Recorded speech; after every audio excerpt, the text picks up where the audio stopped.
After 8 o'clock on Radio 2000 Talk. Last week, the annual 2016 Trialogue CSI conference was held in Johannesburg, and it saw the coming together of practitioners in various industries to debate and stay abreast of the latest CSI and sustainability trends and thinking. So what is the sole purpose of companies investing in CSI projects, and how do they actually select these projects, and what benefit do CSI projects actually have and give to the company, should there be any? We're joined on the line this evening by Trialogue CSI Conference Content Manager, Zyaan Davids. A very good evening to you, Mr. Davids.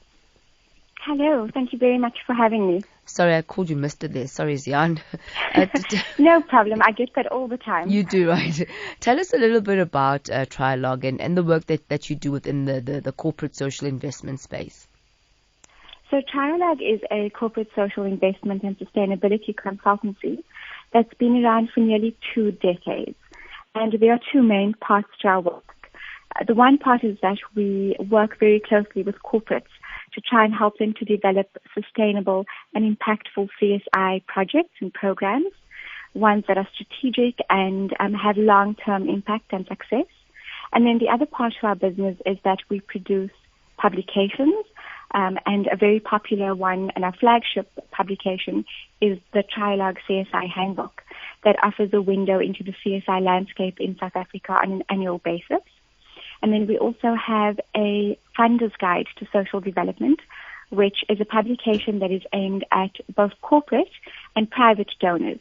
It's intended to help the investment in social development be meaningful and to make sense long term as well. And then, of course, we host events, and the most recent of which was the CSI conference that, as you mentioned, we hosted last week. And that's really, again, to try to drive key learnings in the CSI space.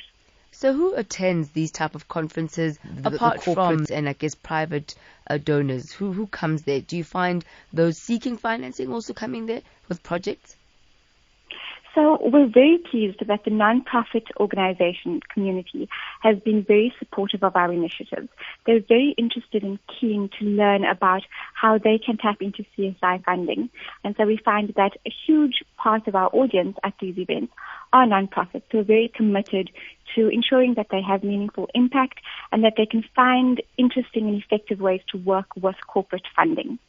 And how is it? Go ahead. Sorry, Thami. I was also just going to say that government and academic delegates also attend our events and were present at the conference because they also bring keen insights and are also very crucial to the social development space at large. On average, I know this might be a bit of a long shot question, but on average, about how much is actually allocated to CSI in the country annually? That's a great question. So we do annual research that looks at that very question. And we found that last year, for the period 2014-2015, 8.1 billion rand was invested in social development by corporate South Africa. And it's interesting because it was the first time in 12 years, in fact, that there had been a real dip in that investment. So previously, from the period 2004 to 2014, CSI had experienced a 12% growth in real terms, and on average, sort of year on year. And then for the first time last year, we saw a dip from 8.2 billion in 2013-2014 to 8.1 billion in 2014-2015. So a slight dip, but a dip nonetheless. And what would you attribute this to? Could it have something to do with perhaps less returns that companies are getting? Does it have to do with the economic landscape, the political landscape? What are the variables? Definitely return is a big one. And so when company profits drop, often, unfortunately, very sadly, CSI budgets are one of the first to be cut because they don't have direct impact on the bottom line of a company. Often, unfortunately, that's the budget that bears the brunt of lowered profits. You mentioned something quite important there, the fact that CSI doesn't actually directly affect the bottom line of the company. So what are the possible reasons that a company would choose to be involved in corporate social investment projects? So, Thami, we actually discussed this at length at the conference last week. And it's true that it doesn't have a direct and an impact that can be extrapolated very clearly. But it is important to remember that we all live in South Africa and we all operate in South Africa, whether we're from the non-profit sector or the corporate sector. We all have a stake in this country. And so corporates are obligated to a large extent to contribute and give back into the communities that feed their client base, that actually feed the staff complements of these companies. And so corporate companies are very much responsible for helping to develop an equitable country.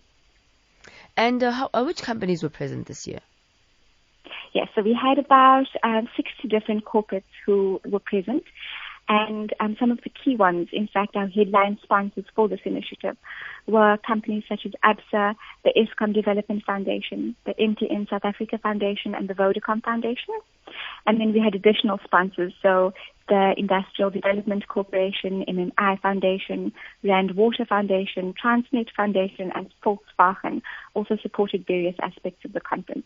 And what would you say were some of the key highlights that came out of this year's conference? So there were a number of highlights. I think the ability to bring together 420 delegates from the different sectors, so corporate, non-profit, government, academic, and media, to discuss issues of social development is always so important, so exciting. There's so many learnings and so many key insights that come out of the discussions that are just so rich. So that's always a highlight. And then there were some very interesting topics discussed, but the overall theme of the conference looked at collaboration.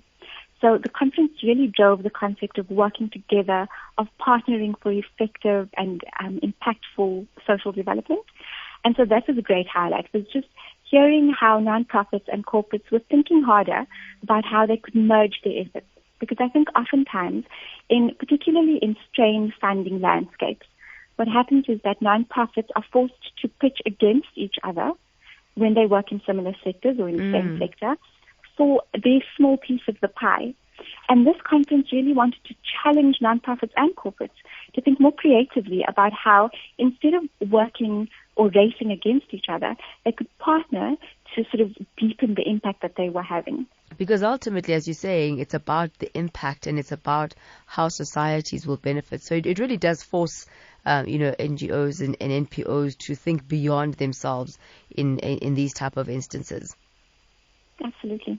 Now, before I let you go, how can people actually get in touch with you? How can they find out about perhaps the publications that you have?